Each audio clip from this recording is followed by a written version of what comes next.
Welcome to sports live presented by Cool. আপনাদের সাথে আছি আমি মঞ্জুরি আজাদ, সেই সঙ্গে আমি রঞ্জন শান্ত। প্রথমেই টি-20 বিশ্বকাপের খবর দিয়ে শুরু করছি। বাংলাদেশ ও অস্ট্রেলিয়াকে কাঁদিয়ে প্রথমবারের মতো বিশ্বকাপ সেমিফাইনালে আফগানিস্তান। সুপার 8-এর শেষ ম্যাচে বৃষ্টি আইনে বাংলাদেশকে 8 রানে হারিয়েছে তারা। টস জিতে আগে ব্যাট করে 5 উইকেটে 115 রান করে আফগানরা। বৃষ্টি আইনে 19 ওভারে 114 রান তাড়া করতে নেমে 105 রানে অল আউট হয় বাংলাদেশ। সেমিফাইনালে দক্ষিণ আফ্রিকার মুখোমুখি হবে আফগানিস্তান। না, সেমিতে ওঠেনি বাংলাদেশ, ভাগ্য খুলতে পারেনি অস্ট্রেলিয়ারও। রোমাঞ্চকর ম্যাচ জিতে ইতিহাস সৃষ্টি করলো আফগানিস্তান। 8 রানের জয়ে বিশ্বকাপের ইতিহাসে প্রথমবার সেমিফাইনালে যুদ্ধবিধ্বস্ত দেশটা। অথচ খেলাটা 20 ওভারের হলেও টাইগারদের জন্য ছিল 12.1 ওভারের। সেমিতে যেতে তুলতে হতো 116। বৃষ্টি আর্নস্টভেলকে ভিজিয়ে দেওয়ার পর টাইগারদের চোখে জল আনেন তানজিদ তামিম। ফারুকের বলে রানের খাতা না খোলে। এরপর নাভিনুল হক রীতিমতো ধসিয়ে দিলেন। পরপর 2 বলে শান্ত আর সাকিবকে ফিরিয়ে কঠিন করে দেন সমীকরণ। বৃষ্টি বারবার এসেছে, বদলেছে ম্যাচের গতিপথ। তাওহিদ সৌম্যরা দ্রুত রান তুলতে দ্রুতই ফিরেছেন। 13 বলে দরকার ছিল 39। সেমি সমীকরণ তখন পরাজিত। জয়টাও কঠিন হয়ে যায় রশিদ খান রিয়াদের পর রিশাদকে তুলে নিলে। তবে এক প্রান্ত আগলে একাই লড়াই করে যান লিটন কুমার দাস। 17 ইনিংস পর দেখা পান 50। তবে এলকেডি 54 রানের ইনিংসের পাশে দিন শেষে হারের দগদগে ক্ষত। এর আগে বাংলাদেশের বোলিং ছিল বারুদে ঠাসা।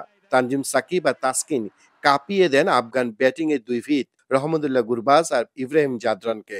কিন্তু উইকেট যেন চীনের প্রাচীর। সাকিব এসে ফেরাতে পারতেন জাদরানকে। 9 রানে তাকে তালুবন্দি করতে পারেননি তাওহিদ। হৃদয় ভাঙে লাল সবুজের। সেই জুটি কিনা শেষ পর্যন্ত দলে 59 রান।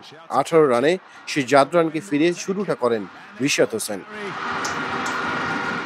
এরপর যোগ হয় আরো 55 run. Catch miss, run out miss না হলে চিত্রটা ভিন্ন হলেও হতে পারত। রিশাদের শিকার হন গুরবাজও 43 রানে। শেষ দিকে রশিদ খানের 19 আর শেষ ওভারে তানজিম সাকিবের দেয়া 15 রানে বোর্ডে জমা 115। সেই রানটাও শেষ পর্যন্ত যথেষ্ট হয় এই বিশ্বকাপে নিউজিল্যান্ড আর অস্ট্রেলিয়াকে হারানো আফগানদের জন্য। তৈরি হয় নতুন এক ইতিহাস। Tahmid Ahmed, Jamuna sports, West Indies. মানে যখন সমীকরণটা ওরকমই ছিল আসলে, ওই যে 19 বলে 43 এরকম করতে হবে। একদিন আগে রোহিত শর্মা 19 বলে একটা 50 করেছেন, মানে টি-20তে সম্ভব। তখন সেমিফাইনালে যে ইতিহাস তৈরি করার সুযোগ রেখে কোনো মতে ম্যাচ জেতার প্ল্যানে যখন একটা দল যায়, তখন সেই দলের মানসিকতা নিয়ে প্রশ্ন উঠতে বাধ্য। আসলে বাংলাদেশের ইতিহাসে মানে সমর্থকরা হয়তো বা এইরকম ইতিহাসের সাক্ষী হতে পারেনি কখনো, যে এইরকম একটা টাফ সমীকরণ ভেঙে বাংলাদেশ কোনো মানে সামথিং ম্যাজিক্যাল করে দেখিয়েছে। সো তারপরেও এবারের আশাটা আসলে একটু ডিফারেন্ট ছিল, স্পেশালি এবারে যখন আমাদের বোলাররা খুব ভালো ফর্মে ছিল। ব্যাটিং থেকে হয়তো বা একটু টাফ থাকলেও বোলারদের উপরে বেশ আশা ছিল যে ওরা হয়তো বা আটকে ফেলতে পারবে কোনো একটা রানের গোড়াতে। বাট তারপরেও আসলে আমার কাছে মনে হয় যে ভালো খেলে একটা যে হার, সেটাতে হয়তো বা বেশি আশাবাদী ছিল বাংলাদেশের সমর্থকরা। সেটা হলেও হয়তো বা একটু দুঃখটা কম হতো। একেবারে অনেক ক্যালকুলেশনের ব্যাপার, অনেক জায়গায় অনেক খারাপ করেছে। তবে তার আগে নাজমুল শান্ত কি বলছেন ক্যাপ্টেন এই ম্যাচ পরাজয়ের পর, তাই নিয়ে প্রতিবেদন। বিশ্বকাপে বাংলাদেশ দলের টানা বাজে ব্যাটিং পারফরমেন্স হতাশ করেছে টাইগার ভক্তদের। আবারও ব্যাটারদের ব্যর্থতায় সমর্থকদের কাছে দলের হয়ে ক্ষমা চাইলেন অধিনায়ক নাজমুল হোসেন শান্ত। তবে বিশ্বকাপে রিশাদ, তানজিম সাকিব সহ পুরো বোলিং আর ফিল্ডিং ইউনিটকে প্রশংসায় ভাসিয়েছেন অধিনায়ক। আফগানিস্তানের কাছে হেরে শেষ হয়ে গেছে বাংলাদেশের বিশ্বকাপ অভিযান। সুপার 8-এর 3 ম্যাচে জয়হীন থেকেই দেশে ফিরতে হবে বাংলাদেশকে। আরও একটা হাতের নাগালে থাকা ম্যাচ ব্যাটারদের দায়িত্বজ্ঞানহীন আচরণে হাতছাড়া করল দল। সেমিফাইনালে যাওয়া তো হলোই না, উল্টো আফগানদের মামুলি টার্গেটটাও পেরোতে পারল না ব্যাটাররা। লিটনের ফর্মে ফেরার দিন ব্যর্থ ছিল বাকি সবাই। ব্যাটারদের দীনতায় বারবার বৃথায় যাচ্ছে বোলারদের দুর্দান্ত পারফরমেন্স। অন্য সবার মতোই হতাশ অধিনায়ক নাজমুল শান্ত। আমাদের প্ল্যান ছিল যদি আমরা ভালো শুরু করি, আর্লি উইকেট যদি আমাদের না পড়ে তাহলে আমরা ওই সুযোগটা নিব। বাট যখন আমাদের 3 উইকেট পড়ে গেল আর্লি, তখন আমাদের প্ল্যানটা ডিফারেন্ট ছিল যে কিভাবে আমরা ম্যাচটা জিততে পারি। তারপরে আমি বলবো যে মিডল অর্ডাররা ওইরকম ভালো ডিসিশন নেয়নি। যার কারণে আমার মনে হয় ম্যাচটা আমরা হেরে গেছি। পুরা ব্যাটিং গ্রুপটাই আমরা খুবই বাজে বাজে ডিসিশন নিয়েছি। বিশ্বকাপ অভিযান শেষ, বাংলাদেশের গ্রুপ পর্বের বাধা পেরিয়েছে দল ঠিকই, কিন্তু শান্তদের পারফরম্যান্স প্রত্যাশার অনেক দূরে ছিল। বিশেষ করে পুরো আসরে ব্যাটিং ডিপার্টমেন্ট ছিল ব্যর্থতার বৃত্তবন্দী, আর তাই দেশে ফেরার আগে টাইগার ভক্তদের কাছে ক্ষমা চাইলেন শান্ত। আমরা অ্যাজ এ টিম হিসেবে পুরো বাংলাদেশের ফ্যানদের লেট ডাউন করেছি, যারা আমাদের খেলা ফলো করে বা আমাদেরকে সবসময় সাপোর্ট করেন, তাদেরকে আমরা লেট ডাউন করেছি। সো আমি টিমের পক্ষ থেকে অ্যাপোলোজাইজ। আমরা as a batting group specially আমরা দেশের মানুষকে ওরকম ভালো কিছু দিতে পারিনি, এটার জন্য অবশ্যই উই ফিল সরি। এদিকে ভারত ম্যাচের কৌশল নিয়ে এখনও হচ্ছে সমালোচনা, কিন্তু স্পিনে ভারত বধের পরিকল্পনা সঠিক ছিল মনে করলেও সে ম্যাচে যে বড় ক্ষতি করে ফেলেছেন ব্যাটাররা, সেটাও বলছেন শান্ত। ওই ম্যাচে আরও বড় স্কোর করতে পারলে রান রেটের সমীকরণটা সহজ হতো বাংলাদেশের জন্য। যে এই বিষয়গুলো নিয়ে কথাবার্তা হয়েছে, আমার মনে হয় যে ডিসিশন ওয়াইজ শেখ মেহেদিকে আমরা খেলিয়েছি, একটা স্পিনার বেশি খেলেছি, ও ভালো বল করেছে। বাট আমি যেটা বলবো যে ব্যাটিংয়ে আমরা ওই উইকেটে হয়তো আরেকটু যদি বেশি রান করতে পারতাম তাহলে হয়তো আজকে সিনারিটা আরেকটু ডিফারেন্ট হতো। সো ওই দিনও আমরা ব্যাটিংটা আমার মনে হয় না ঠিক মতো ইউটিলাইজ করতে পেরেছি। তবে বিশ্বকাপ থেকে কিছু প্রাপ্তিও আছে বলছেন শান্ত, বিশেষ করে রিশাদ ও তানজিম সাকিব দৃষ্টি কেড়েছে ক্রিকেট বিশ্বের। হাসানুর রহমান, যমুনা স্পোর্টস। শান্ত যেরকমটা বলছিলেন মঞ্জুরি, মানে প্ল্যানটা একটু তো গড়বড়ে ছিল যে 3 উইকেট আর্লি পড়ে গেলে তখন আসলে শুধু জেতার জন্য খেলবো এই ম্যাচটা, আর যদি উইকেট বাঁচিয়ে ঠিকঠাক মতো আগায় ম্যাচ তাহলে সেমিফাইনালের জন্য। মানে যখন আবারও বলছি, যখন সেমিফাইনাল আপনার সামনে সুযোগ ইতিহাস, আপনি তো সেটাই চেষ্টা করবেন, কারণ এই ম্যাচটা জয় পরাজয় খুব একটা আর পার্থক্য করে দিচ্ছে না টুর্নামেন্টে আপনার থাকা না থাকা। একেবারে আমার কাছে মনে হয় কি প্ল্যানটাই ঠিক মতন হয়নি, কারণ প্ল্যানটা ঠিক মতন হলে সেটার হয়তোবা কিছুটা হলেও কাছাকাছি বা হয়তোবা যেমনটা বলছিলাম হয়তোবা একটা পারফরমেন্সে সেটার প্রতিচ্ছবি হয়তোবা আমরা দেখতে পারতাম। কিন্তু যেহেতু সব সমর্থকরাই অনেক বেশি হতাশ হয়েছেন তাদের পারফরমেন্সের জন্য, এখানে আসলে বেশি কথা বাড়ানোর বা প্ল্যান নিয়ে আসলে কথা বলার মতন আমার মনে হয় যে আর কোনো কথা নেই। একেবারেই। বাংলাদেশকে হারিয়ে কিংসটাউনে রচিত হলো আফগান রূপকথা। দুবেলা খাবার জুটতো না যে দেশের মানুষের, তাদেরই মনের খোরাক মিটিয়েছে ক্রিকেট। কাবুলের রাজপথে চলছে বিজয় মিছিল। নিউজিল্যান্ড, অস্ট্রেলিয়ার মতো পড়া শক্তিকে বধ করে ক্রিকেট বিশ্বের নতুন জায়ান্ট এখন রশিদ নবীদের আফগানিস্তান।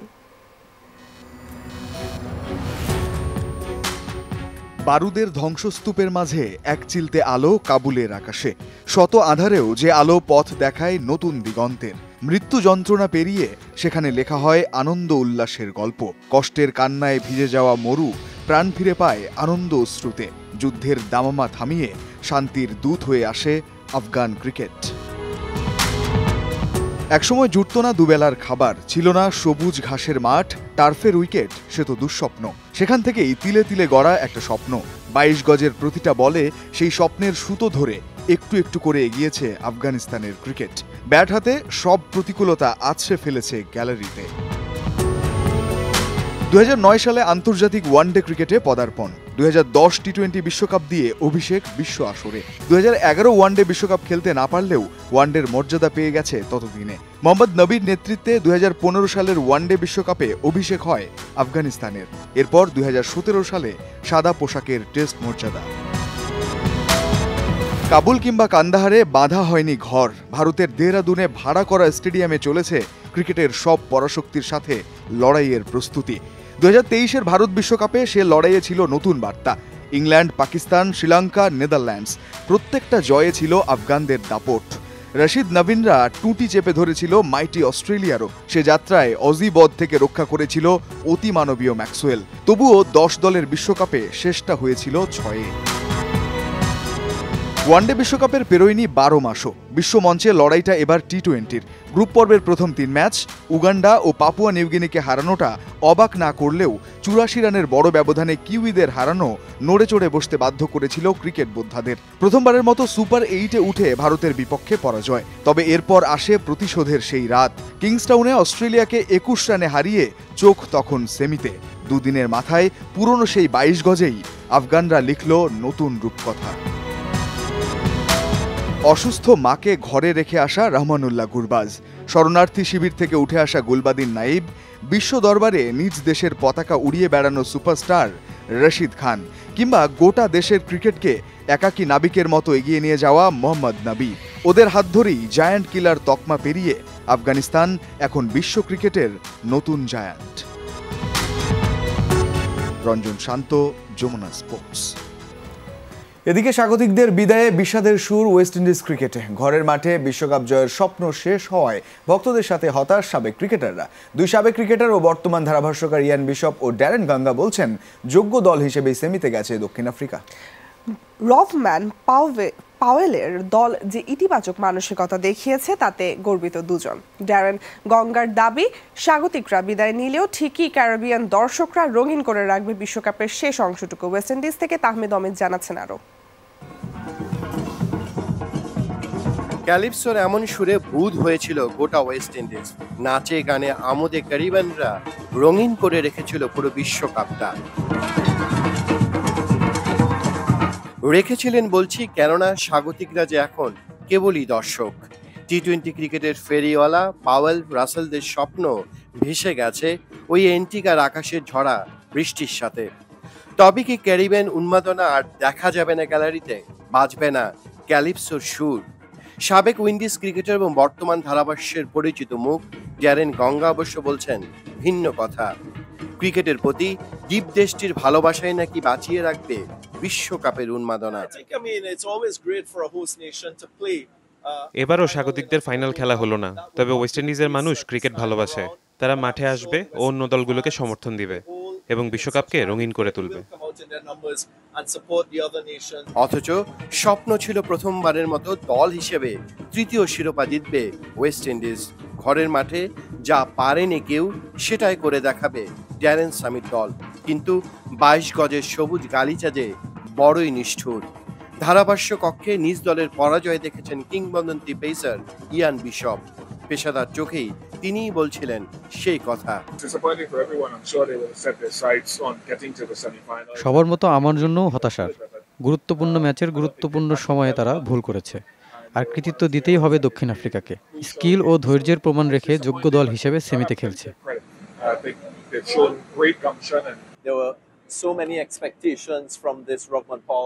রবম্যান পাওয়েলের এই দলটার কাছে অনেক বেশি প্রত্যাশা ছিল। এই বিশ্বকাপ আর তার আগেও তারা দারুণ খেলেছে।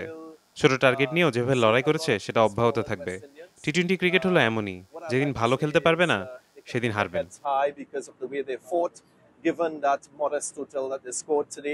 10 দ্বীপের স্বপ্ন নিয়ে একটা ওয়েস্ট ইন্ডিজ।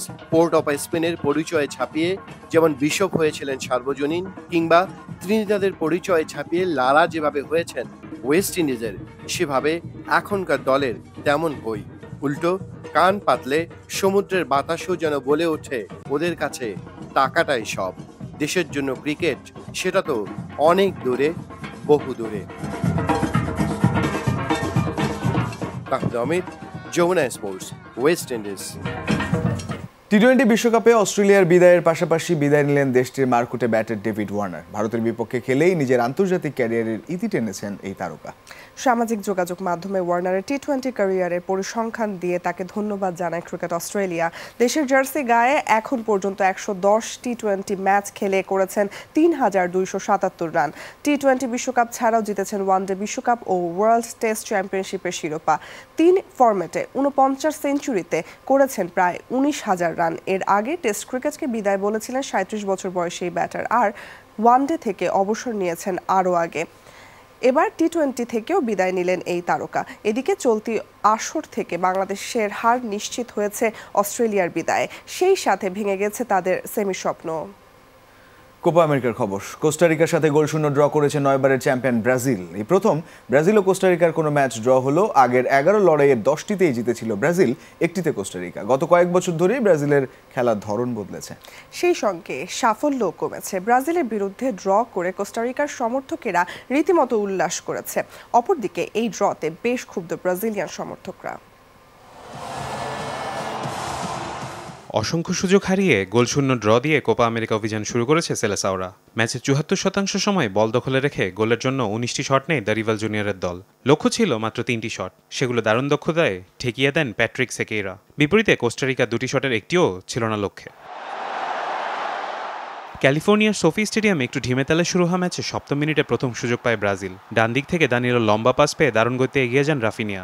তবে দুরূহকোণ থেকে গোলের চেষ্টায় সফল হননি বার্সেলোনার ফরওয়ার্ড। পোস্ট ঘেঁষে দাঁড়ানো কোস্টারিকা গোলরক্ষক প্যাট্রিক সেকেইরা কর্নারের বিনিময়ে রক্ষা করেন গোল।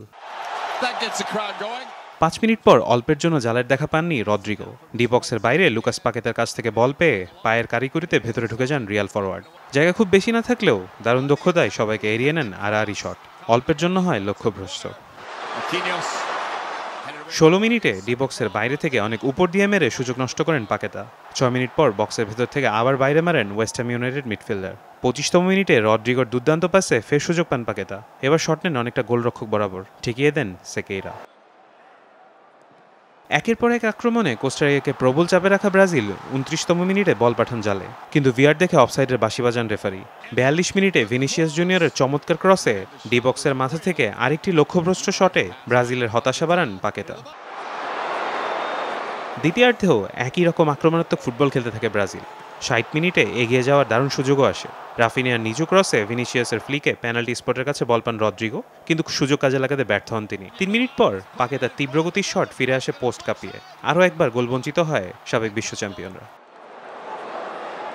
70তম মিনিটে নিষ্প্রভ জোয়াও গোমেজ ও ভিনিসিয়াস জায়গায় মাঠে আসেন সাভিনো ও এন্ড্রিক, কিন্তু তাতেও ম্যাচের ফল বদলায়নি। হতাশা নিয়ে মাঠ ছাড়ে ব্রাজিল সমর্থকরা। ফারহান ইসান, যমুনা স্পোর্টস। দর্শক, এই ছিল আজকে স্পোর্টস লাইভ। এতক্ষণ সাথে থাকার জন্য সবাইকে ধন্যবাদ। আল্লাহ হাফেজ।